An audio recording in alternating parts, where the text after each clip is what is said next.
Di kaki Gunung Lawu, tersembunyi sebuah mata air tua bernama Sendang Wungu. Airnya jernih, tapi tak pernah ada yang berani mandi di sana setelah matahari terbenam. Orang-orang desa percaya sendang itu dijaga oleh sosok perempuan berambut panjang yang muncul ketika kabut turun. Namanya tak pernah disebut. Mereka hanya memanggilnya Sang Penunggu. Seorang pemuda perantau bernama Jatmiko pulang ke desa setelah belasan tahun merantau. Ia mendengar cerita-cerita aneh tentang ternak yang ditemukan mati di dekat sendang, tentang suara gamelan lirih di tengah malam, tentang jejak kaki basah yang mengarah ke rumah-rumah warga. Jatmiko tertawa. Ia menganggap semuanya tak lebih dari cerita orang tua. Hingga suatu malam, ia melihat kabut putih turun perlahan dari hutan bambu menuju mata air itu.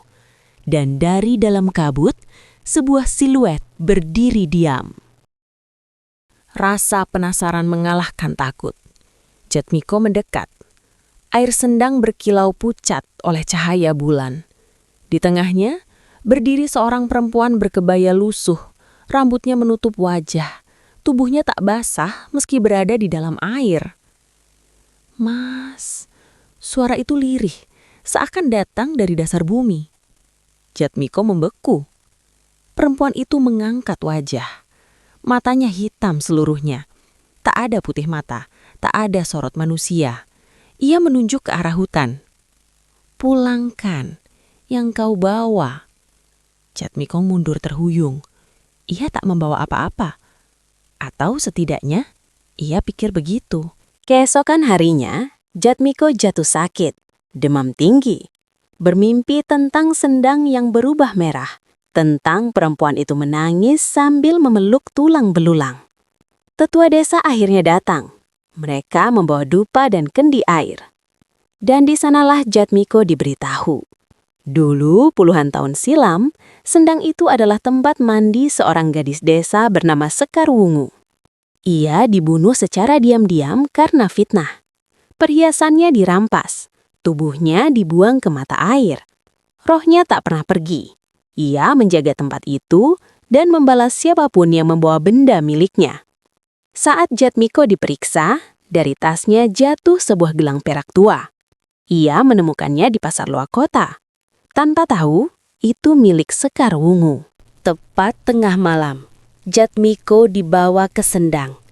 Sesajen disusun, mantra Jawa kuno dilantunkan.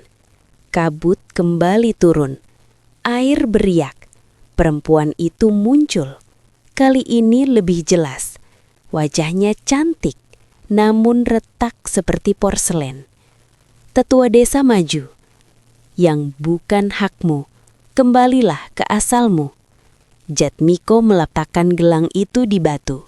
Air sendang berputar. Jeritan menggema, lalu sunyi. Tabut menghilang. Sosok itu lenyap. Sejak malam itu, Jatmiko sembuh. Sendang tetap ada, tetap jernih. Namun, warga kini memberi sesaji setiap bulan suro. Mereka percaya Sekar Wungu belum benar-benar pergi. Ia hanya menunggu. Dan orang-orang desa bersumpah, bila kau datang ke Sendang Wungu saat bulan purnama, kau akan melihat bayangan perempuan di dalam air menatapmu tanpa berkedip.